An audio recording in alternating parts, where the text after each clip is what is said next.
Cuckoo was ready to sing a song. Coo, coo, coo, coo, coo.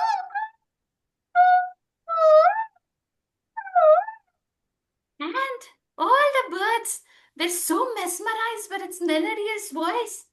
And again, all the birds cheered up for Cuckoo's melodious performance. But Drew wasn't confident. He came forward. He only said, "Ch, ch." No one clapped. Drew felt so small. He felt so ashamed.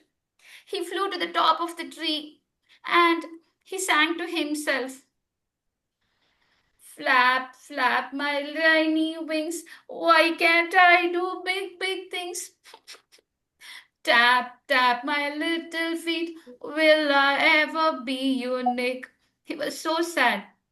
Seeing the drongo in a very sad mood, the forest wind came swirling. Shh. The forest wind came dancing, and the wind said, "Hey, little Drew, why are you so sad?" Drew said, "I have no special talent." The wind laughed softly and it said, "Listen carefully.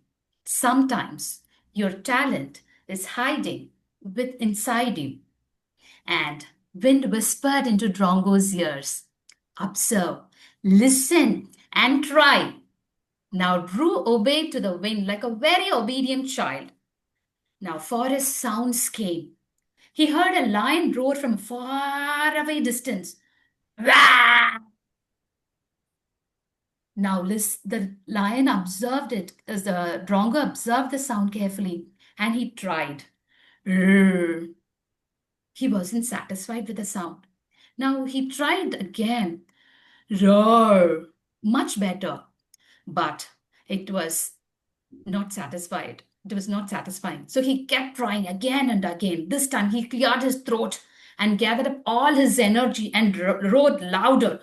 Roar! The forest stopped for a second. A monkey which was swinging from one branch to another, twang! He got scared and he fell down in fear. And a crow which was sitting on top of a tree with a vada in its mouth got scared, opened its mouth.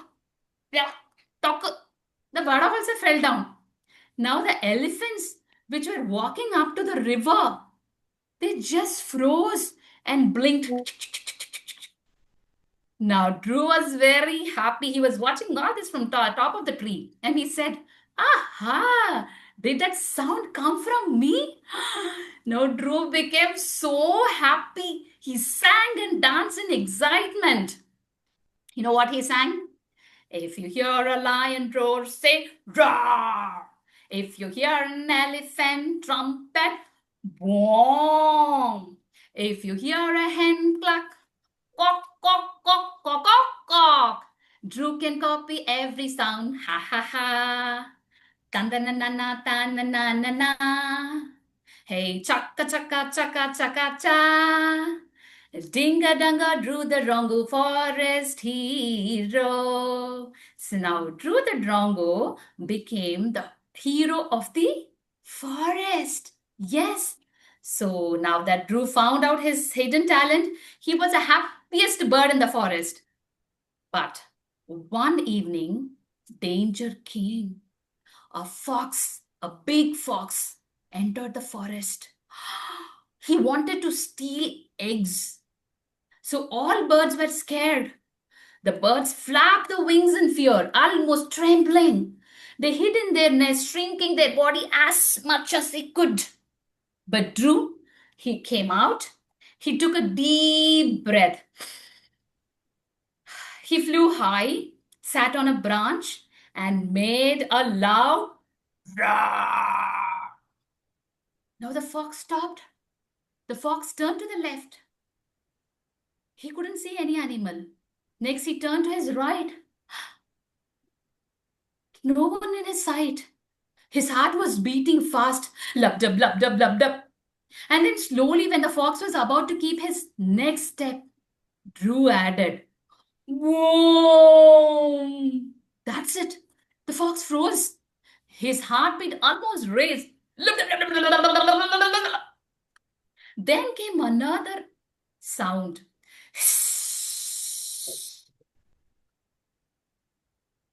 Fox got confused. Is it a lion or an elephant or a snake or all together? Before he could guess from where the sound came, his brain asked him to run as fast as he could. So the fox ran away. Now the forest was safe. All the creatures were so happy and they all sang and danced merrily. Okay, so what was the song they sang? In the forest late one night, fox came sneaking slow. With a creep, creep here and a peep, peep there. Oh no, oh no, oh no, no, no. Drew said, boom, boom, boom. Lion voice went zoom, zoom, zoom. Trumpet here, hiss there. Fox ran flying everywhere. Wiggle, waggle, ooh, ah, ah. Forest shouted hooray. Forest shouted hooray. And now all the creatures in the forest lived so happily. Now the forest wind returned. Drew, today you saved everyone. I'm so proud of you, Drew. And all the birds flapped their wings and appreciated Drew this time because he used his mighty voice to protect all the creatures in the forest. So now Drew, he opened his tail slowly and he proudly became a protector of the forest. So children, you see, Drew was not the biggest bird, not the most colorful, not the strongest, but he discovered something very important. He didn't try to become a peacock. He didn't try to become an elephant. He became the best version of himself. And that is why Drew the Drongo is not just a bird in the forest. He's an inspiration. He reminds that even a small voice can become powerful. Even a tiny bird can protect an entire forest. And do you know something? A drongo is an inspiration for storytellers like us too. Because just like Drew, we have something magical, our voice, our expressions, and our imagination.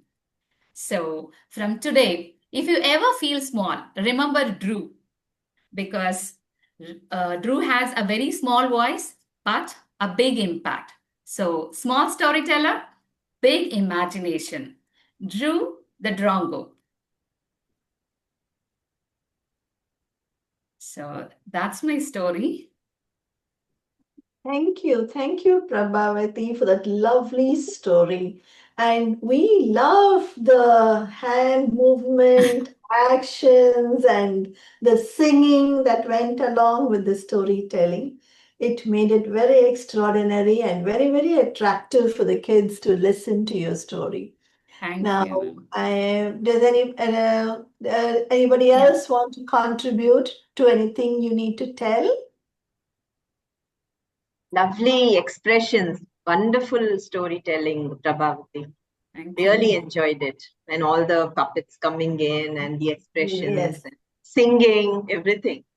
Yes. Awesome. Thank you. Thank Really you. enjoyed. Thank you so much. And the sound of animals that came out so true. Yes. The way you did, like the cuckoo, the elephant, the sound of animals was excellent. Thank you. Thank you, Thank you, Prabha. ma'am. Thank you. I think, Prabaavaty, it was like a workshop on kids storytelling. There were the puppets, the singing, the mimicry, and everything came into the hand action movements, everything, which we normally ask storytellers to do when we do for children's storytelling sessions. So that was good. Thank you. Thank you, ma'am. Thank you, ma'am. Kavya, are you there? Don't think she's responding. Do you want to say anything, baby? You can unmute and tell. Don't think. No, she says no. Okay. And Ma'am, shall I proceed with the craft activity then? yes, please go Okay. ahead. So we need a paper. Any color would do. So take a paper. It need not be a perfect square. Any paper will do. So this also I'm going to tell as a cut and tell story. Okay. So a mother bird and a father bird, they decided that it was time to build a nest. So the mother and father. So please fold the paper into half, equal half. Okay. But what would they need? What does a bird need to build the nest? Twigs, sticks, Yes, twigs, leaves, sticks. leaves, Yes. Yeah. straw. Yes. Perfect.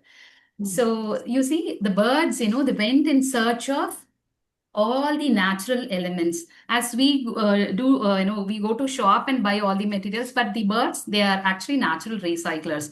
So they went round and round the forest. So let's cut a round shape in the paper. I'll just cut and show you.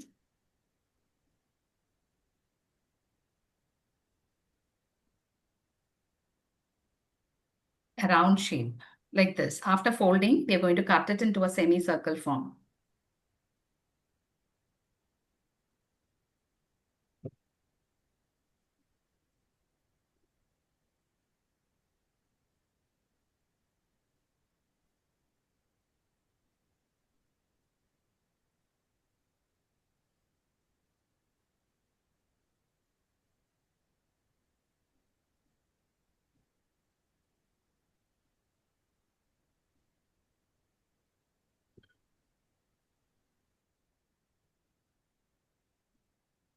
Yes.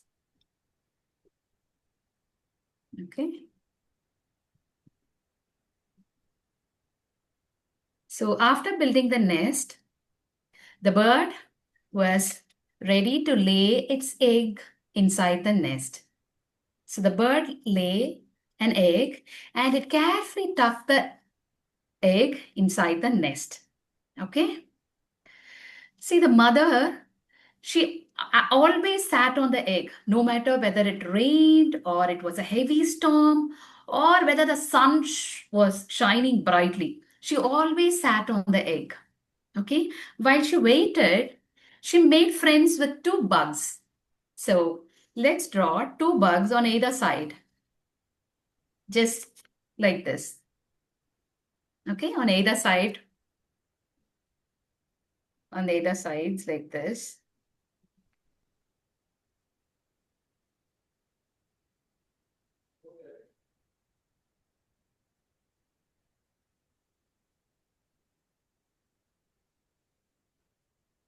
Yes. For 5 minutes. Yeah.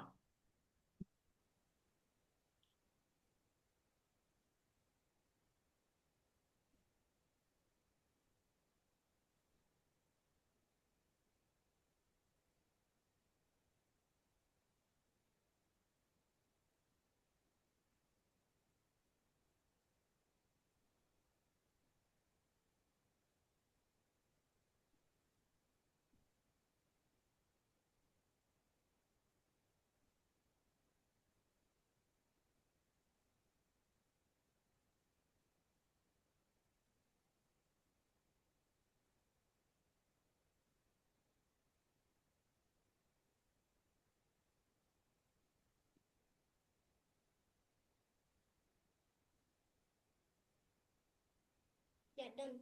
Ready, Kyra? Yes.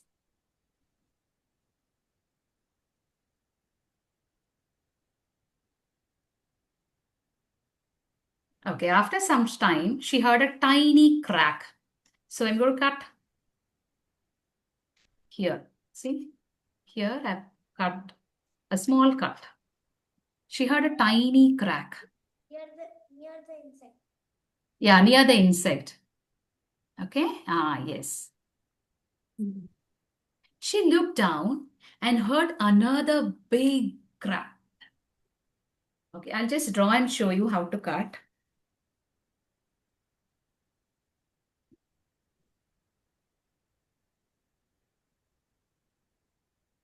We are going to cut like this. Okay, she heard another big crack down. Is this clear? A curve and then a slanting line down.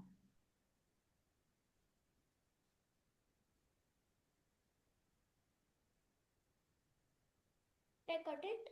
Yeah. A curve and another slanting line down.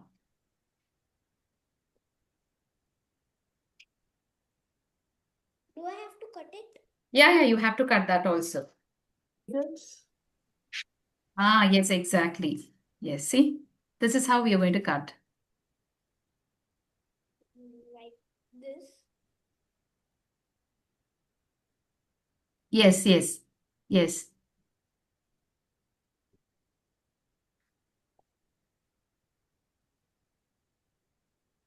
Okay. Yes. Now, what do you think was happening inside? Shall I show you? Eggs were cutting. Out came a tiny little bird. How do I remove it? See, show me your paper. Oh, I have to cut more. See, we have cut like this. Hold the back side up and then fold it like this. Yes, exactly.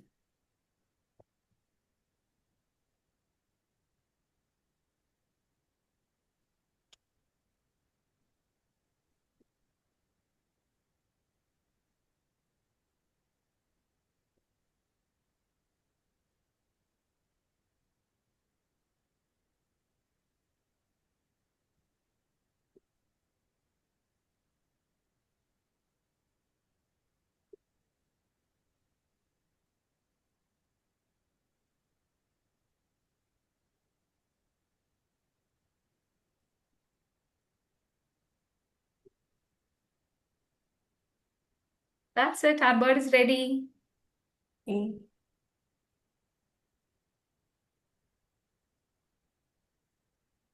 Oh, I think Kyra also has got the bird. Ah, Beautiful. lovely, lovely, Kyra. Both of you have got the bird. Thank you, guys. It is beautiful. And Prabhavati, thank you for this beautiful story. Thank you, ma'am. And yes. And does anybody else want to say something? Anything else? Comment anything upon Prabhavati's storytelling, guys? Okay. Okay. Thank you, A Prabhavati. cute story with that bird Yeah, coming very up. cute. No, it was Beautiful. very, Yes. very cute. Yes. Lovely Yes. story. Thank you. Lovely. Thank you. Thank you. And we will move on to our next storyteller, who is Raji Reddy from Bangalore. Now, Raji Reddy is going to tell us a story called The Old Man and the Sea, which is a fictional story created by Ernest Hemingway. Raji, are you ready? Good. Thank you. Now, tell us your story.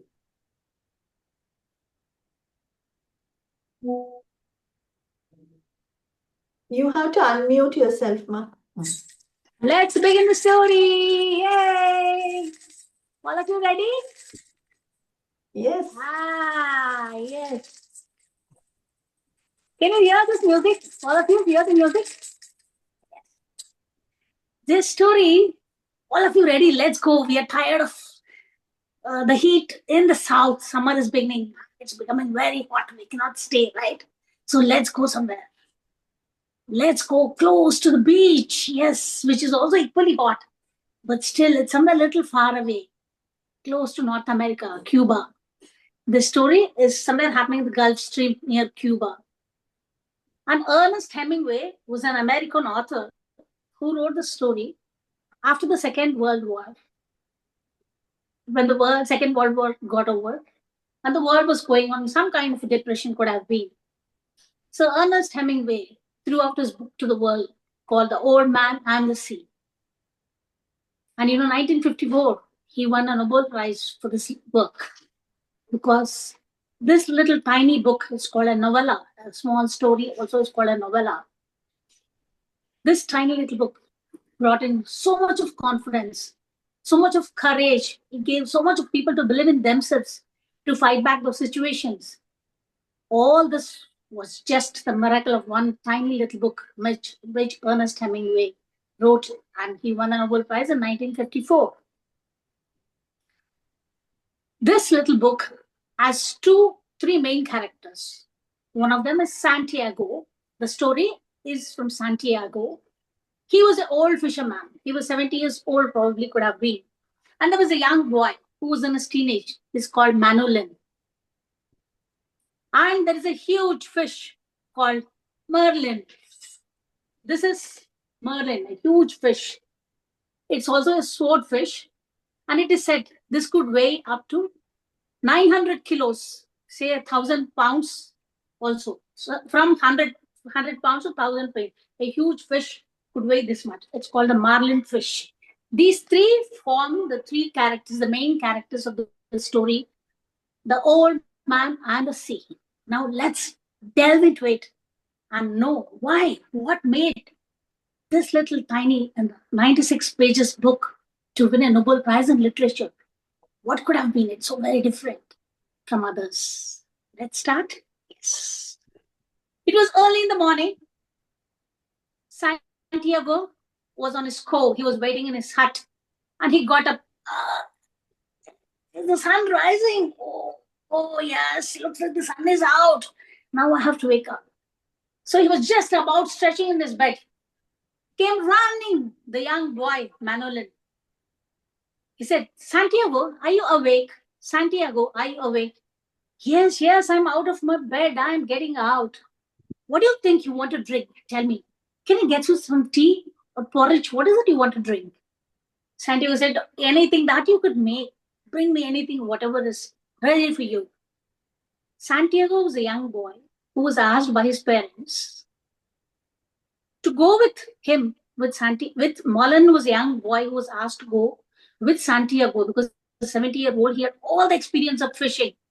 He said, if you have to learn fishing, then you have to learn from Santiago.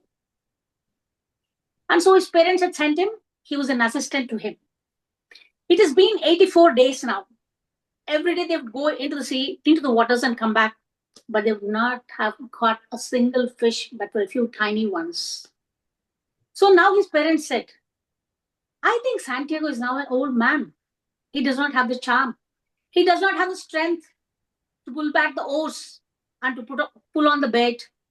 I think it will not be possible for him. You should stop going and go to a lucky boat where they catch a lot of fish. Then you'll get an experience how to pull your net, how to string the bat, how to pull on your bed. All these things they'll teach you.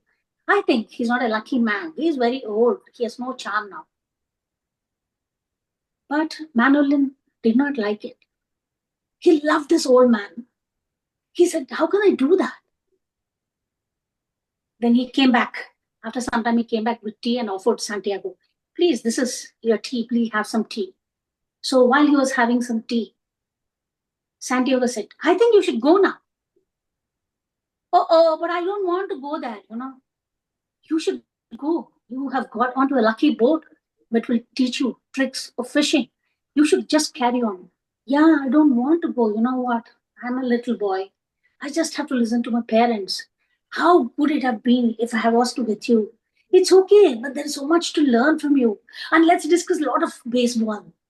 There are leagues happening now. Let's discuss, listen to the radio and know about the latest in the league.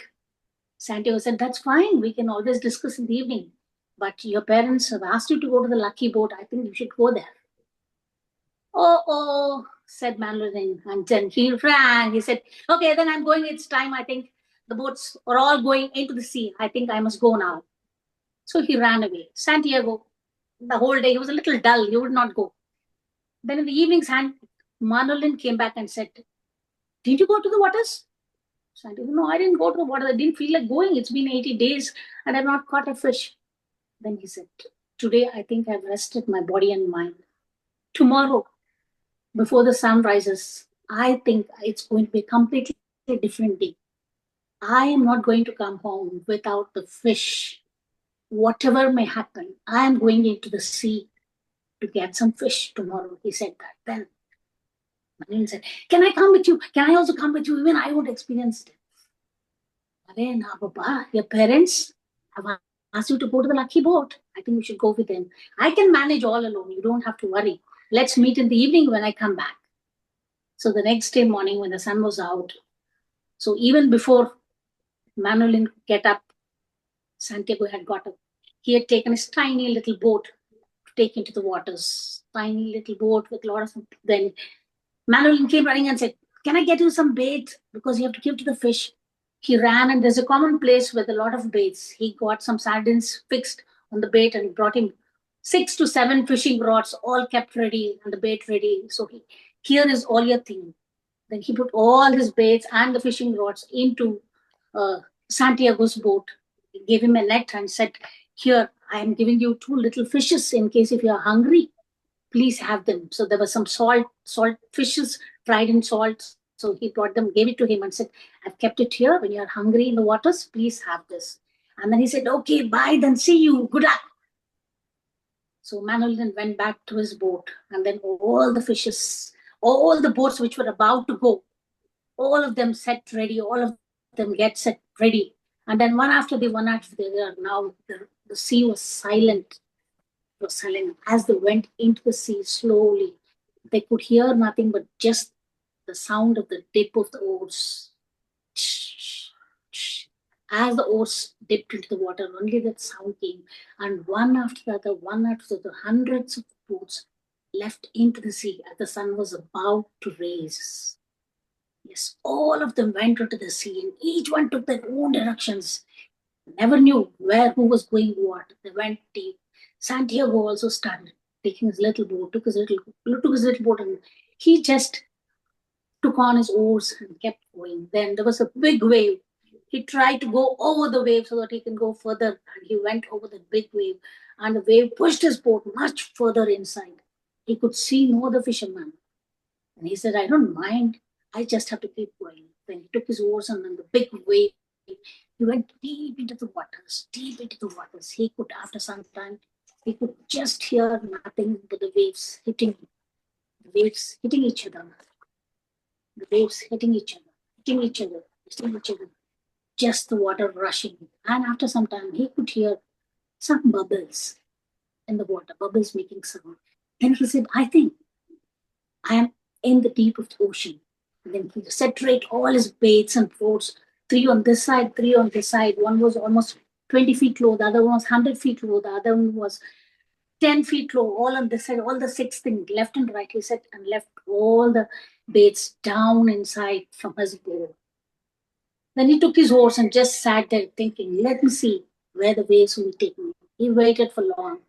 As he went inside into the sea, he had never gone that far. This was the first time. Then he told himself, "Today, I will not go without the fish back home."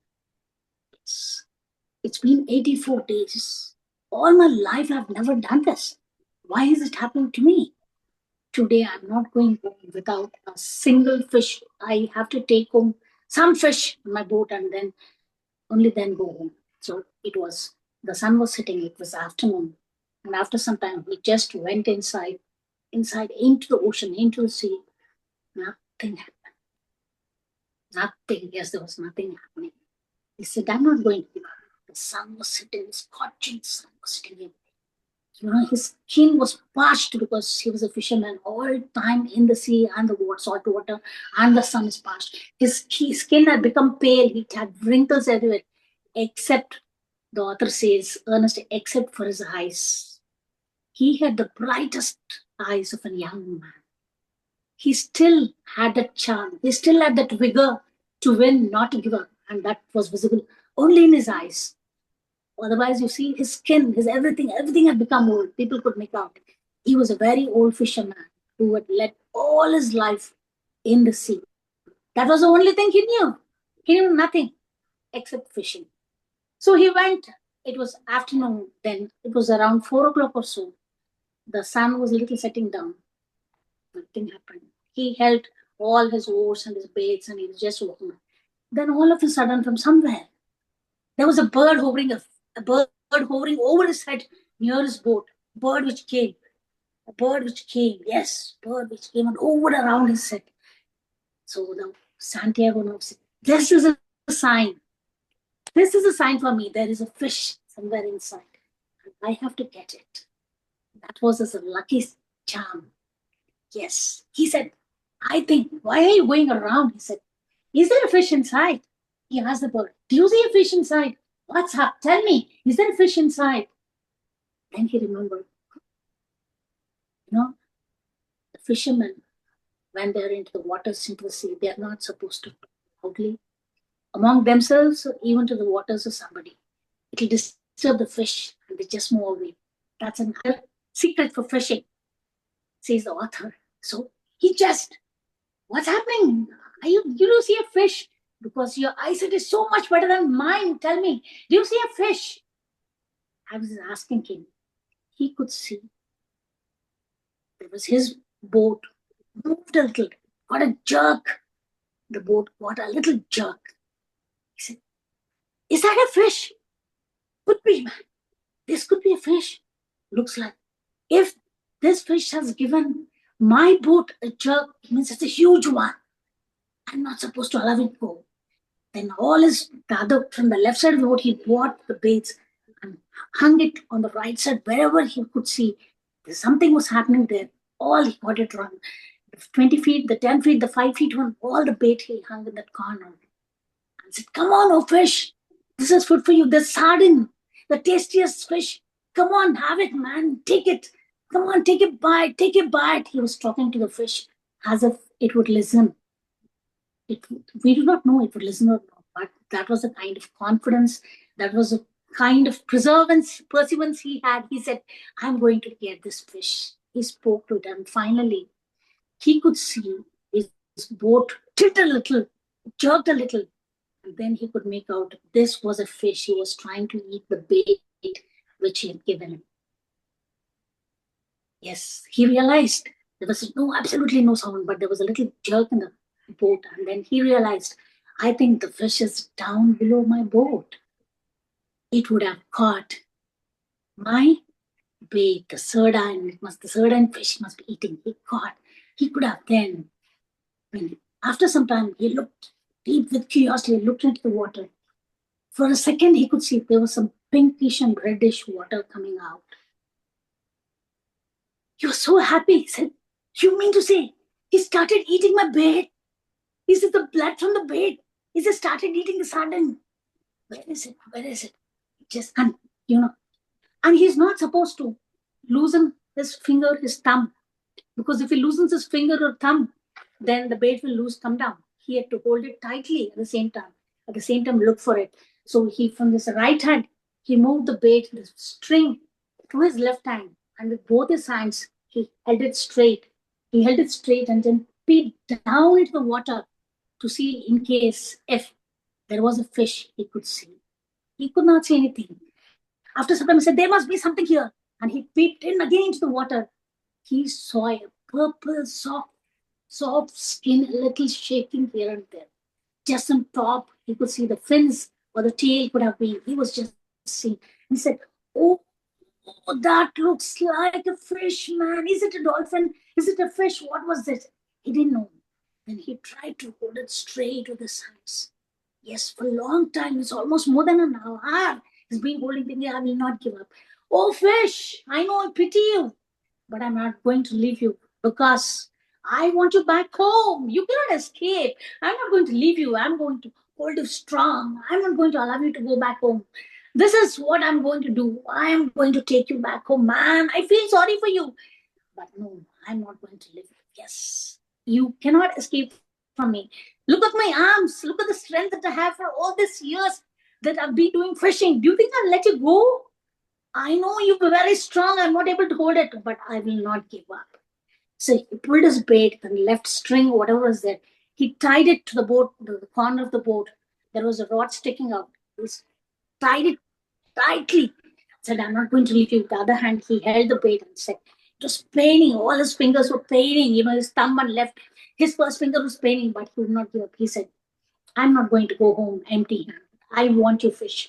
I will not allow you to go home. I will not allow you to go. You're testing my experience. I will not allow you to go. He held it, and then the moon rose. It became pitch dark. pitch dark. He couldn't see anything except for the water. He said, I think it's time for me to rest. So he pulled out a little fish bait, whatever was left in the sea. He held it tight and still one of the stick that was there at the boat, and then he said, I'm going to rest for a while. And then he sat down on the plank and still he held the bait. He would not give up. I think I must not give up. I must not. I am supposed to take home this fish. It has fallen into my prey. Yes, it's my prey. I think I will not give up. He said and held it tightly. He held it for longer time. And then next day, again, there was sun. When the sun came out, then he realized all this night he was been holding the bait and his fingers was paining with pain. There was strain in his arms and his fingers, but he said, it's okay, I will not give up. He still held the bait very loosely now. He was not ready to give it up. And then the sun came out. He felt the sun was hitting him, and then he realized the whole night and the whole of evening he had not eaten anything. He was hungry, he realized then. And then he said, what do I have? Then he opened, then he saw on the plank there was 2 small fishes, salted fish. He just took them, slit them. He had a knife. He slit them straight, removed them, sent them home, and then gobbled them. He ate whatever little, and he had a little water bottle. He sipped little water and put it back, and he said, this weight, I'm not going to live on. So the sun started hitting again. It was afternoon. What is happening to this fish? Why is he not moving? Is he stronger than me? Does he have the willpower? Much more than what I have. I'm not going to lose. This fish will be mine. I will take it home. He did not give up. He still held the bait the whole of the afternoon. And in the evening when the sun came down, the fish started to move a little. Could make out. Then he said, is the fish holding the bait in the teeth, in the center of both of its teeth? If it is holding, he has to remove it. If the fish removes the bait, only then he can survive. Otherwise, he has to die. Thought Santiago, the fisherman. He knew all the tricks. I think he doesn't want to give up. He doesn't want to die. And I'm not going to give up. I'm a 70-year-old man. I'm older than him. I will not give up. I'm not going to give up. I have to go home with this fish today. That was the kind of courage he had, and the confidence in himself, and all the experience that he had for all this number of years. He would just not give up. He didn't give up. So the next day, again, the sun came down. So it was 2 days, 2 nights. The third day morning, he said, let's see what would happen. The fish must have been struggling. The fish also did not give up. Finally, he took his harpoon, which has a sharp edge. He took his harpoon and put it down where he could see the fish onto the tummy, the stomach, and the flesh of the fish. Then he could see there was blood oozing out, a lot of blood oozing out. But still, the fish did not give up the bait that it was holding. It was still holding in between his teeth.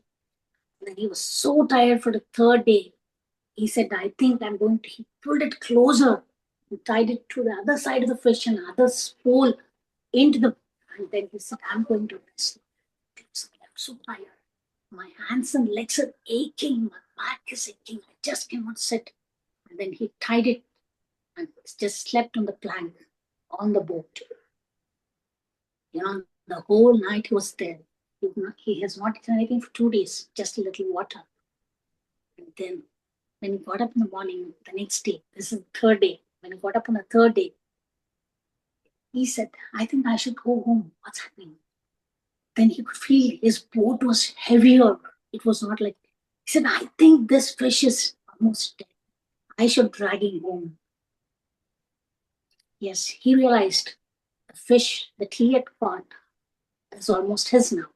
It has no chances of escaping. It cannot go anywhere. So finally, he took his oars and started going back. Malu, malu, malu, suranganika malu, suranganika malu kalava. Yes, he sang this lovely song. Row, row, row your boat gently down the stream. Merrily, merrily, merrily, merrily, life is but a dream. He was very happy he got something. He started singing the song and rowing back to the seashore. He went back to the seashore slowly, And it was the next day morning when all the fishermen were also coming back home. People knew, Santiago, the whole day, didn't he come home? Was he in the waters? Was he in the sea? Everybody was surprised. Santiago, were you in the water? Yes, Santiago was in the waters. He was 3 days in the water. Now, everybody came. All the fishermen came together and said they could see. They could see his boat was so heavy. But then there was the mouth of the fish. The fisherman could see. It was dangling. The fish mouth was dangling with a big, huge bone and a tail. Nothing was left. That bone from here, it must have been almost 3 to 4 feet bigger than the boat he had. So it was dangling and dancing and coming. All the fishermen saw, Santiago has caught a marlin. This old man has brought a marlin home. Everybody was surprised. Everybody was surprised. Santiago had no strength even to show his folk what he had brought. He said, I think I just must go home, just sleep. So he dropped his boat on the shore.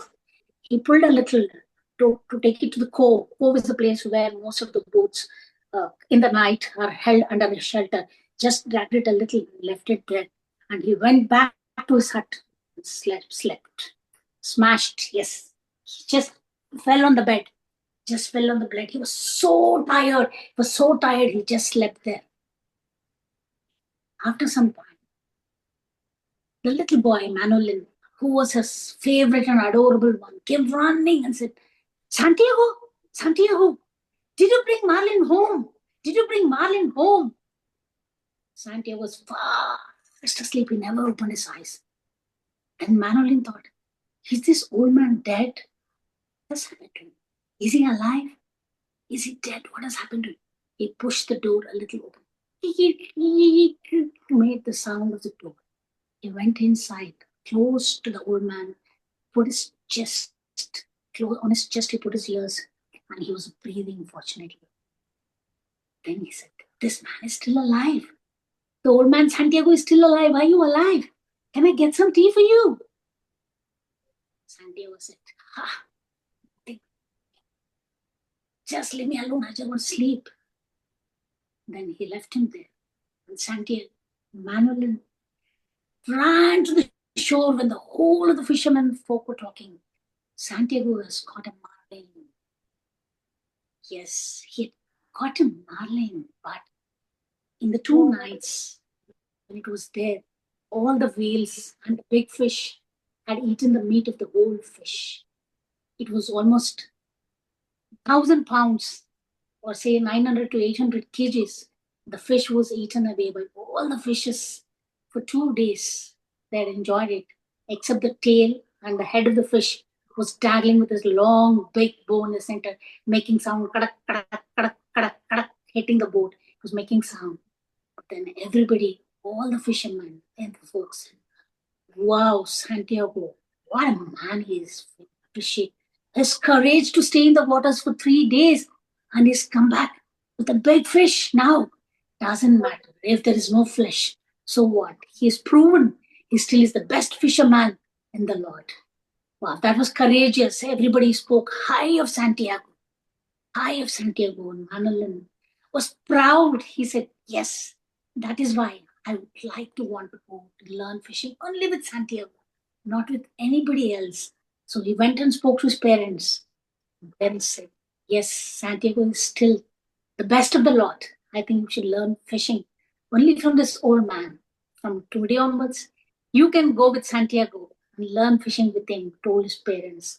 And that was the best day for Manolin, because he could go back to the old man again, discuss the baseball leagues and discuss about fishing and so many other things. Whatever he could share his knowledge with him, and he would learn a lot. And that was what he felt so. And then when Santiago was in his hut, he dreamt. It is said, the author ends the story saying, Santiago dreamt of chasing lions. He had a lot of lions. And Santiago now chasing those lions. That was his dream. And that is the end of the story. Maybe we could do maybe we could do a little discussion about the philosophy behind this, or maybe a few questions about the ocean life, what we know, or something like this, because this is the kind of activity I plan. If you as listeners have something in mind, please let me know. We can discuss more about this.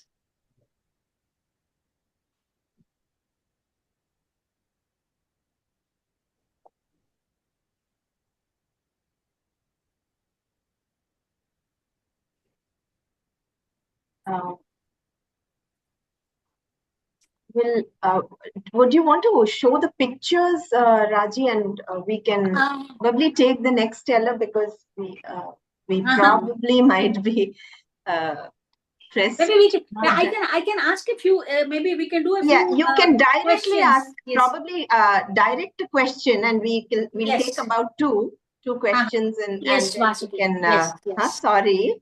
Sure, that's okay. That's okay. Yeah, Yes. If anybody has like lovely story, but yeah, you can ask a direct question, and somebody might jump in. What do you think about the philosophy of Ernest Hemingway? It also speaks about the kind of perseverance this man had. This old man, though he was old, he didn't want to give up. He still had the courage to fight.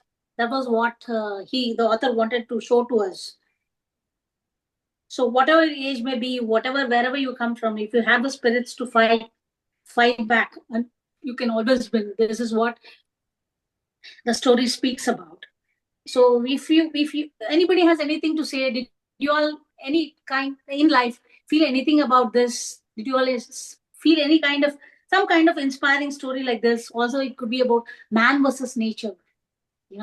Man is always trying to fight with nature, and nature always trying to protect itself. That's why we have so many things: earthquakes, volcanoes, erupting, coming up, saying it wants to protect itself. And man always wants to use whatever knowledge he has. All this. Come, let's discuss. It is a very inspiring story, and it's a very it's a classic. So, Man in the Sea by Ernest Hemingway is a classic, and it is a lesson in resilience, perseverance, and how you hold on till the end. Yeah. Yes. So very well narrated, Raji. Anybody else might want to say something? Raji, we know this is a great literary classic of all time. I am a lit major, so I understand that. Okay. And I think the discussion can go on forever based on this book. I know that also. Yeah. But you have given a very beautiful rendering of the story. Because while you were telling the story, we could feel the anxiety, the fear, the joy, all the emotions the old man feels when he sees the fish and finally it is caught and he's going to take it back. We know that if we feel that the emotions of that person in the way you were telling the story to us. It was almost as if I was reading through the book. It was amazing. Thank you. And as you said, it is always the tug of war between human and in the natural world. And this is what Hemingway always did specialize in his much of his storytelling. We know that. Okay. So does anybody else we need to say anything, guys?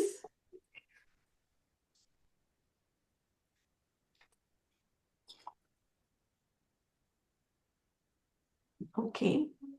So Hemingway also at one point he says a line, nature or anybody's situations can try to put me down, but I'm not going to stay there. I'm going to fight it out.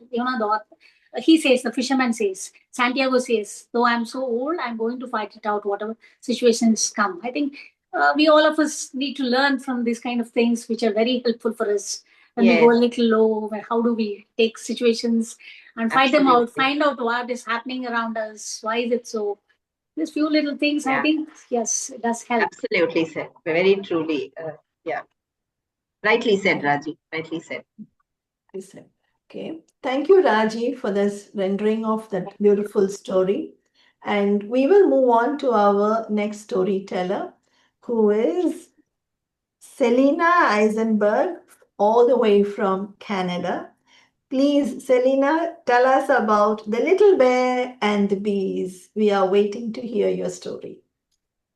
Well, then let's begin with, while on my way to story time, far, far from home, I met a bear sniffing the air. And this is what he said: clap your hands for stories, clap your hands for books, nod your head and tap your feet, 'cause story can't be. Well, I'm going to take you to the winter scene, which is right now here in Montreal in Canada. And we are way up in the mountains. And in the mountains, there is a cave. And in that cave, there is a little bear.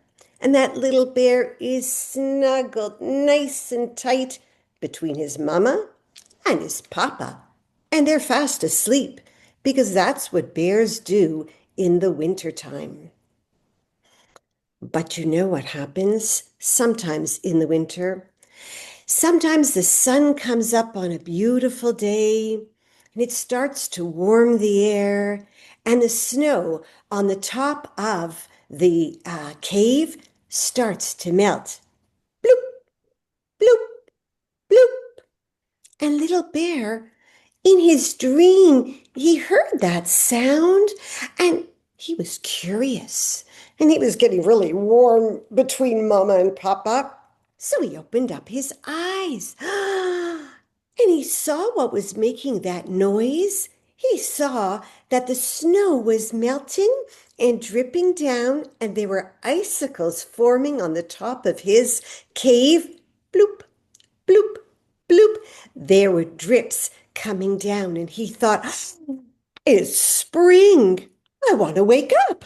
So he poked Mama, he poked Papa, and he said, it's time. It's spring. I want to go out and discover the world. Mama and Papa just groaned. They did not want to wake up. It was way too early. But little bear insisted. Oh, come on. I want to go out and play. I want to discover the world again. I'm tired of sleeping. And so Mama opened up one eye. She looked at her little bear and she said, okay, if you want to go out and play, you can go, but remember, other creatures in the forest are waking up too, especially little bees. Oh, and the little bear, he just got so excited. He said, oh, Mama, don't worry. I'm a great big bear. I know all about these things. I'll be safe. Don't worry. And Mama rolled over and went back to bed. And little bear, well, he got up and he began to galump and galump and galump. And he went right out of his cave, right into that big whole world. And the first place he went was the berry patch, because his tummy was rumbling. And he moved paws, and he went and he went, and he found blueberries first. Now, some of the blueberries were frozen and left over from the fall before the snow came. And he picked those ones off and he popped them into his mouth, and they were delicious. And then he went a little further and he found raspberries, and some of them were just starting to grow, but they were green. And he picked them up, he popped them into his mouth. Ooh, they were tart, just the way he liked them. And he went to the blackberries, and then he even went to the strawberries, and those strawberries, they were green and crunchy, and he was thrilled. But he didn't want to eat too many of those berries, because he didn't want to have too much of a tummy ache, and he knew that there were other things to discover in his forest. So he galumped and he galumped, and he went further away from the berry patches, and he went down a ravine and went straight to where the water was waking up in the river. There was still some ice in the river, but he could see that the current was moving, and he went right into the water. And ooh, it was a little cold. His paws on his hands and his feet were a little bit chilly. But then he saw movement. He saw the little fish moving in the water, and all of a sudden, whoop, one went up in the air. He tried to catch it, but he missed. So he watched some more, and he watched them move and move slowly, and another one jumped up, and this time he caught it, and he put it right into his mouth. Boom. Oh, he could feel that fish wriggling down right to his belly, and oh, it was good. So he watched and he watched some more. Sometimes he caught a fish and sometimes he didn't. But finally, before leaving, he got one more fish. Oh, wow, fish were so good. And so finally, though, he was getting really quite cold in that water because it was still icy. He climbed out and shook himself off, and all the water went off of his fur. And he gallumped up that ravine, away from the berry patch, away from the water.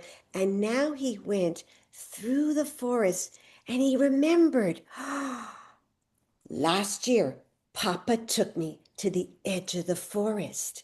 And so he went all the way to the edge of the forest. He lumbered along until he got to the old tree stump. It was just about so big. He shimmied up that tree stump, and from where he sat now, he could see to the all the things that were beyond his world in the forest. Well, he could see where his world ended. He could see houses and buildings where the human people lived. And beyond that, he could see the water, the sea or the ocean floating through, and he could even see boats going back and forth, bringing things to the human people. And beyond that, he could see a mountain starting to grow. And on that mountain were trees, and he noticed little bits of green on the branches because spring was soon coming, and those little bits of green would soon unfurl and become beautiful, lovely leaves on the forest again. But there was something else he noticed. He looked down just for a minute, but he found something inside that old stump. It was yellow. It was gold like the sun. He couldn't believe his eyes. He couldn't take his eyes off, and he just stared and stared and stared. And just then, one little bee bzzz, came right up at him and said, "Don't you stare at my honey. Don't you stare at my honey." Bzzz. Well, little bear started to laugh. He looked at that little bee and he said, "I'm a great big bear, and if I want to look at this honey, I will." And he knocked that bee right out, away in the air. And he began to look. But now that he looked, then he started to breathe. Oh, oh, that honey. It smelled so good.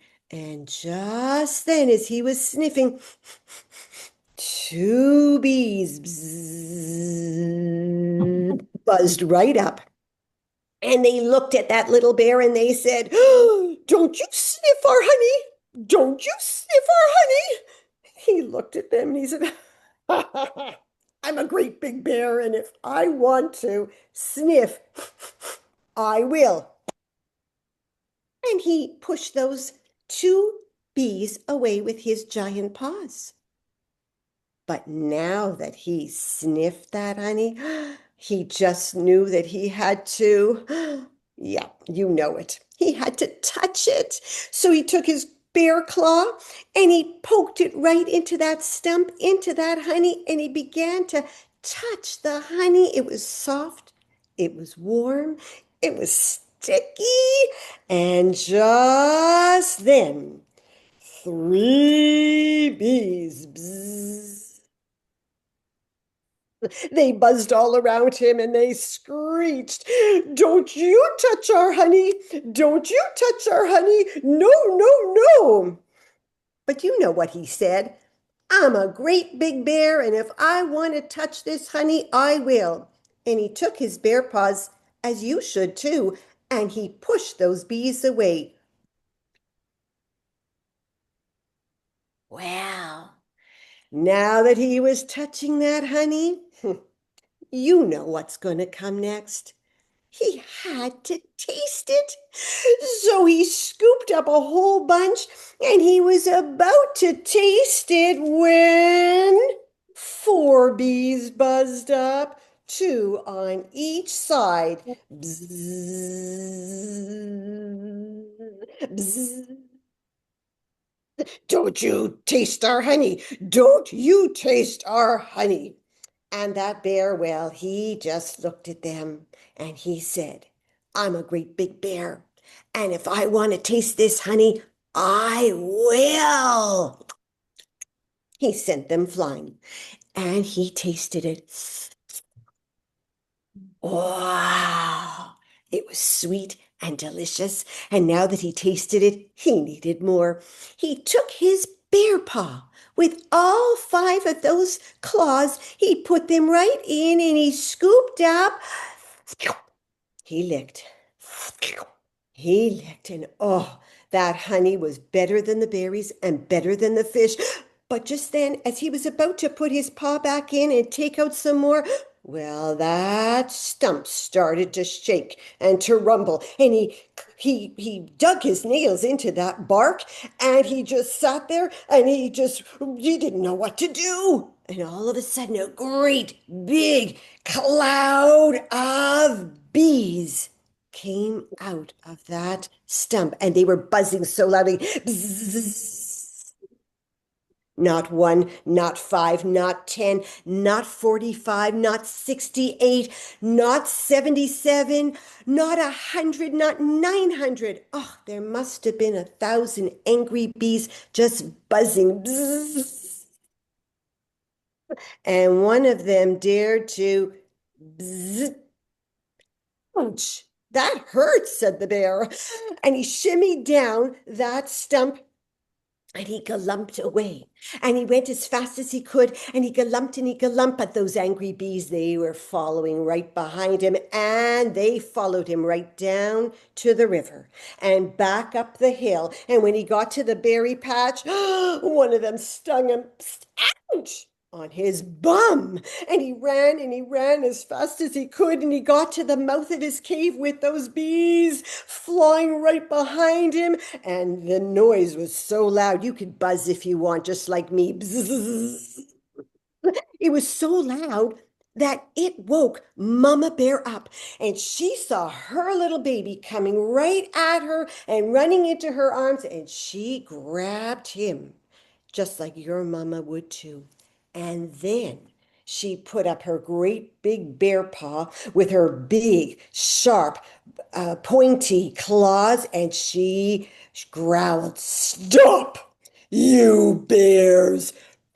Not bears, you bees! You go home now!" And she gnashed her big, long, white teeth at them, and those bees, they were gone in a flash.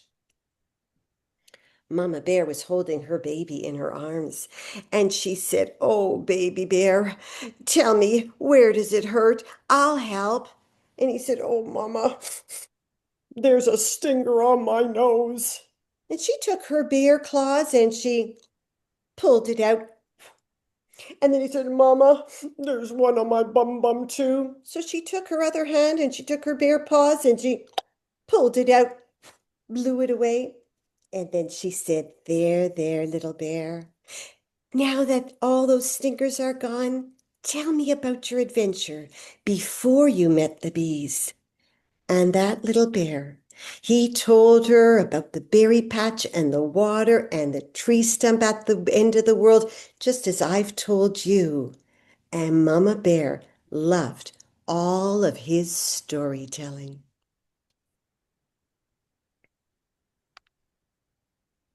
And that's the story of the bear and the bees. So I have, where'd it go? I have a little, instead of a craft, I have a finger play for you. And I'll say it once, and then maybe if you guys want, we could do it line by line or however. It goes like this. A little brown bear in search of honey. Isn't it funny? A bear wanting honey. He sniffed at the breeze and he listened for the bees. Bzzz. Believe you me, that bear even climbed trees. Would you like to try that again? Yeah? Okay. I think we have more adults than kids, but it's okay. A little brown bear in search of honey. Isn't it funny? A bear wanting honey. He sniffed at the breeze and he listened for the bees. Bzzz. Ah, I see you sniffing. And believe you me, that bear even climbed trees. There you go. And I have one for the bees. I have one for the bees. Here is the beehive. Where are the bees? They're hiding away so nobody sees. Soon they'll come creeping out of their hive. 1, 2, 3, 4, 5. Bzzz. And you could do it again with your other hand. Whoop. Trying to get in the middle. Here is the beehive. Where are the bees? You can even do it this way. They're hiding away so nobody sees. Soon they'll come creeping out of their hive. You could tickle your hands. Bzzz. 1, 2, 3, 4, 5. Bzzz. So Oh, I like finger stop plays. myself. So I don't know how much, is there more time or that's it? I think that's it, Selina. Okay. Yeah. Selina, it was Yes. glorious storytelling and a wonderful activities, but we have to proceed to the next teller. I apologize. Absolutely. It's been a great morning. Go ahead. Wonderfully narrated, Selena. We loved every bit of all. We love the telling and the interactive part of it. We really enjoyed, and I think we learned a lot from you too, Selena. Thank you. And the next storyteller for the evening is Teri Lott, all the way from Ohio. Please, Teri, tell us a story, The Tortoise's Gift. You have to unmute yourself, please.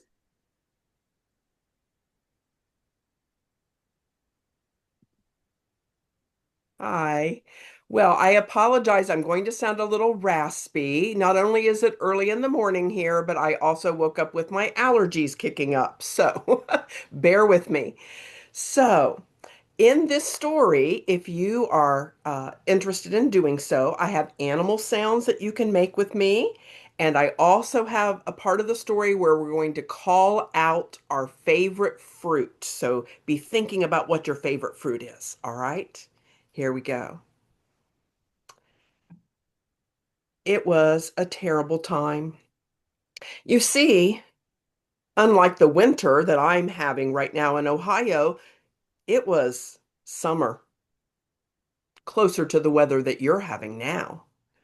And there had been no rain for weeks and weeks, and the streams had dried up. The rivers were almost dry, the lakes, the water was low, and the plants were dying, and the animals were hungry. They didn't know what to do. And then someone, I don't know which animal it was, said, "Why don't we go ask the old rabbit?" Now, the old rabbit lived in a hollowed stump of a tree. He was ancient. They knew they couldn't all go, they might startle him, and so just a few animals went, and they looked down in the stump, and they called in a quiet voice you can call too, "Rabbit." They waited. They heard nothing. They got just a little bit louder. "Rabbit." They heard nothing. They called just a little bit louder. "Rabbit." What? Did you call for me? I was sleeping.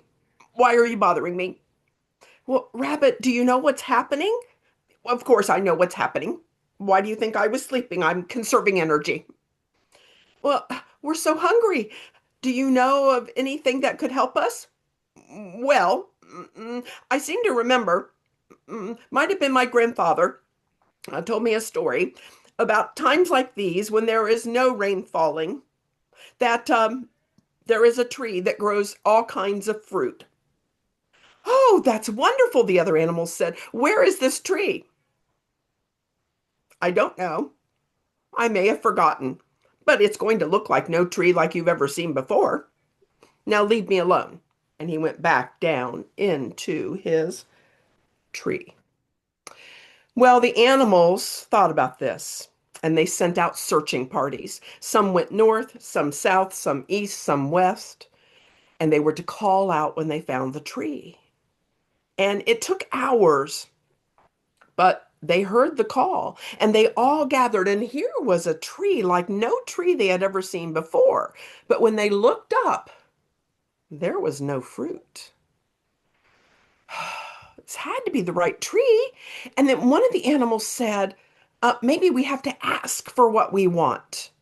You have your favorite fruit ready? Here we go. We're going to say, "I want," and then say your fruit. "I want strawberries." And they heard strawberries, watermelon, mangoes, bananas, pineapple. The voices echoed. And they looked up at the tree again. No fruit. And then another animal, a baby, it might have been a little chimp, said, my mama says when I want something, I have to use the magic word." You know what the magic word is? Okay, we're going to say the same thing and then say that magic word at the end. Are you ready? You can change your fruit if you'd like.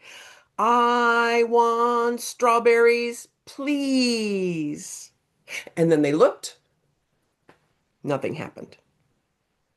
And another animal said, maybe it doesn't know we're talking to it. Maybe it thinks that, when we ask for bananas, we're talking to a banana tree. And when we're asking, we need to know its name.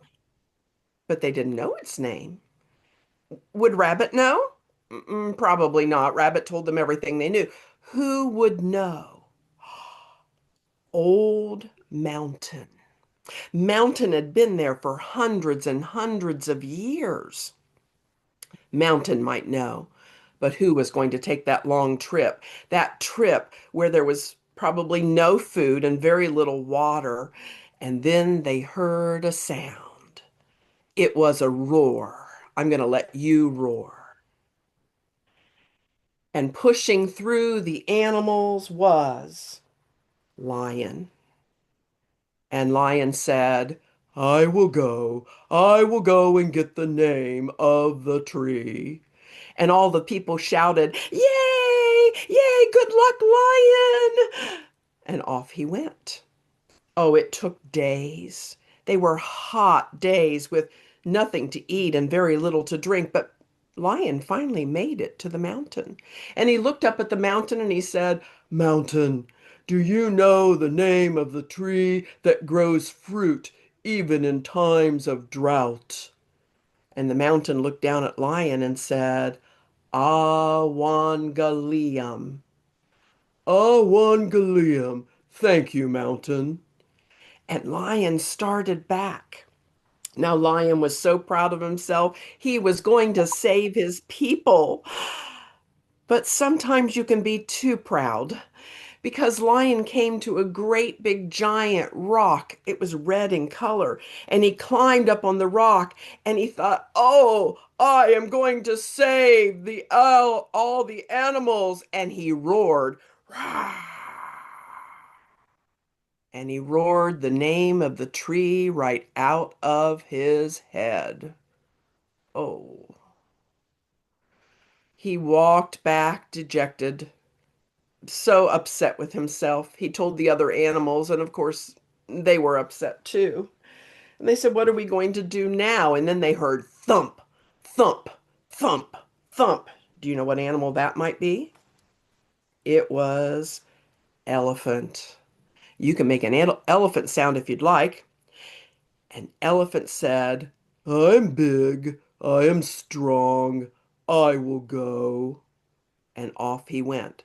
Thump, thump, thump, thump, thump, thump. He finally arrived at the mountain. And he said, "Mountain, do you know the name of the tree that grows fruit even in times of no rain?" And the mountain looked down at Elephant and said, "Awangalium, Awangalium. Thank you, Mountain." And the elephant started back. Thump, thump, thump, thump, thump. He came to that same big red rock. Now, of course, he wasn't going to climb the rock and roar. Elephants don't really roar. They make loud sounds, but they don't roar. But I've got to tell you, even with his long trunk, and maybe some of you are like this too, Elephant had a spot on his back that he could never quite reach to scratch. Do you have a spot like that? Some of the children watching probably don't, but trust me, as you get older, we don't have the ability to be as flexible. And so Elephant, he saw that rock and he wasn't thinking rock, he was thinking scratching post. And so he leaned his big body up against the rock and he scratched and he scratched. Oh, it felt so good. And he scratched the name of the tree right out of his head. Oh, he was so disappointed in himself. He started back to all the other animals. Thump, thump, thump, thump. He told them that he had lost the name of the tree. And of course, they were all so very, very disappointed. Oh my goodness gracious. What are we going to do? And then they heard another sound. It was not one, not two, not three, not four, not five, not but six little chimps. We'll go. We'll go. Now, there was a little bit of conversation amongst the other animals that maybe the chimps were a little too young for this, but there were six of them. Ah, a better chance that at least one of them would remember the name of the tree. And so they sent them off. Bye, good luck. See you soon, we hope. And those chimps, oh, they took the mission seriously and they worked their way, sometimes through the trees, sometimes running on the ground, and eventually they got to the mountain. And they looked up at the mountain and they said, "Oh, mountain, do you know the name of the tree that gives fruit in times of no rain?" And the mountain said, "Awangalium." Thank you. And off they went. Sometimes in trees, sometimes on the ground, and they got to that same big red rock. They weren't going to roar from the rock, of course. They didn't need to worry about scratching any itches. They were able to reach all their body parts that itched. But to them, that big red rock, oh, it looked like a playground. They ran up the rock, they slid down the rock, they chased each other, they even started tickling each other. Feel free to do that if you're in the mood for a little tickle. and they tickled the name of the tree right out of their heads. They started back home.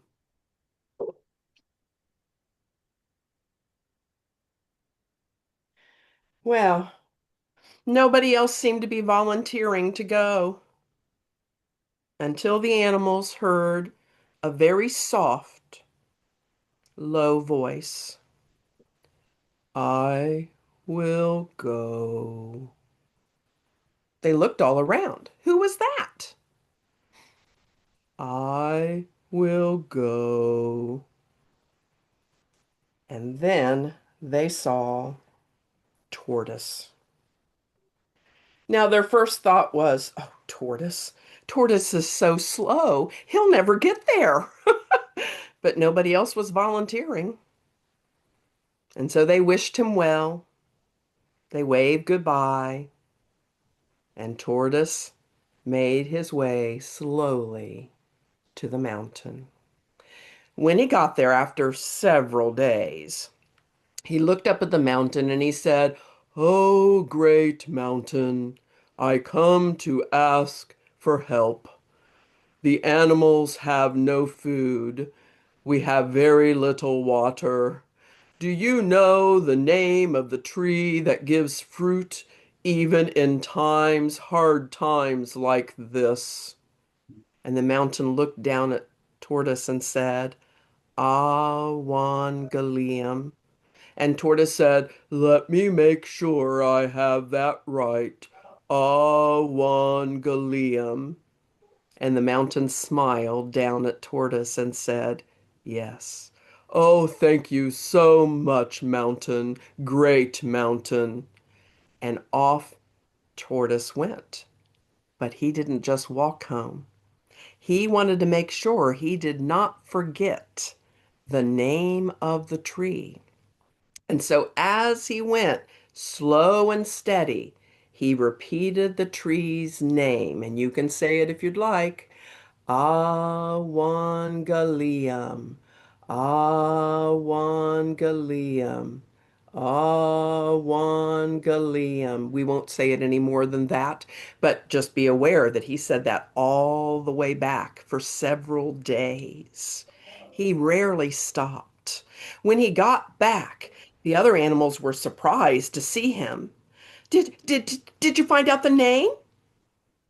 He went right over to the tree and he said, Awangalium, give us fruit, please. And the animals watched. And they saw little buds come out on the tree. They saw leaves develop.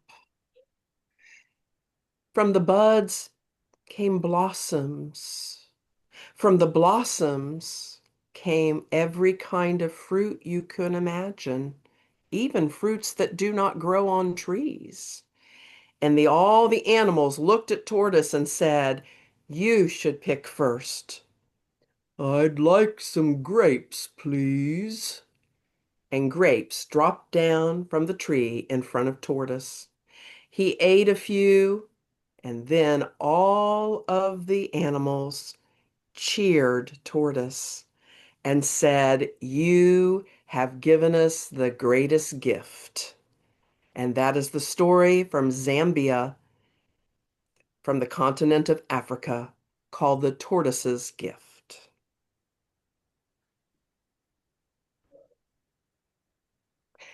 Thank you. Now, what I would like the children who are watching now or will watch later, what I'd like you to do is if you like to write, I would like you to get some notebook paper or something that you can write on and choose a different animal that might go to talk to the mountain.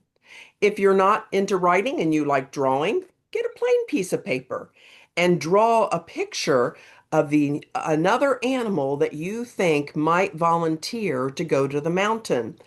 And what would they do at the big red rock? Because here's what's fun about stories. You have to keep the main idea of the story. In other words, it's called the tortoise's gift. So we have to have tortoise be the one who saves the day. But you could add another animal and decide what it would have done at the big red rock, besides roaring because you're so proud, or scratching your back because you have an itch, or playing. And think about all those three animals who didn't remember the name of the tree, because what were they doing? They were thinking at that time more about themselves than about all the other animals. And so when you're in a group of people or animals or whatever you relate to, you need to think about helping the whole when there are times of trouble. And I would love to find out later, I don't know if there's a way to do that or not, of what animal that you might come up with and what they would do at the Big Red Rock. Somebody's drawn something already. Oh, is that the rabbit? No, it's not a rabbit, it's a bear. It's a bear? Yeah. Hold your picture up again because you were in a tiny little box, so I couldn't see. Should I make a bigger Can one? you hold it up? Kyra, Can you hold just it up hold it so we up. can Hold see? it up, please.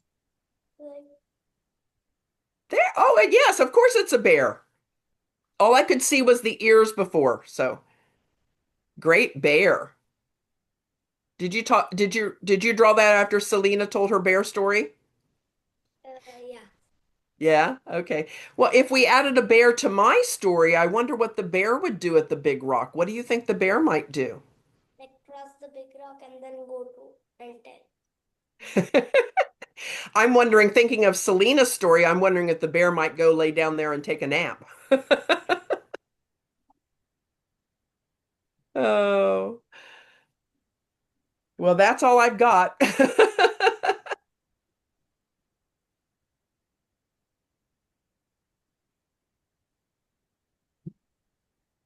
Well, that was just wonderful storytelling. Thank you so much. Thank you. Awesome, awesome, Teri, awesome. Yes. Thank you for giving me the opportunity. We loved the props and the voice modulation. It was amazing, Terry. It Thank just drew you. us into the story. It was Thank wonderful. you. Thank you. I Yeah.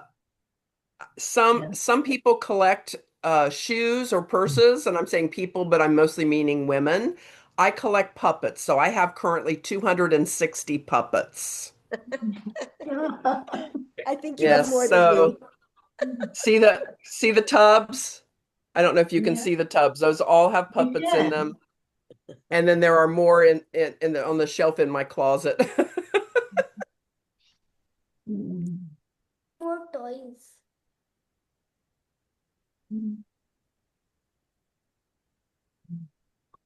Must be such an enjoyable place to be, right? Around the puppets all the time. Yes, I can come in here and have fun. Right, that's why it's such a lovely place for yourself.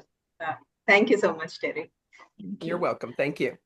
Thank you. Thank you so much, Terry. And I think our time has come to an end for the children's storytelling event that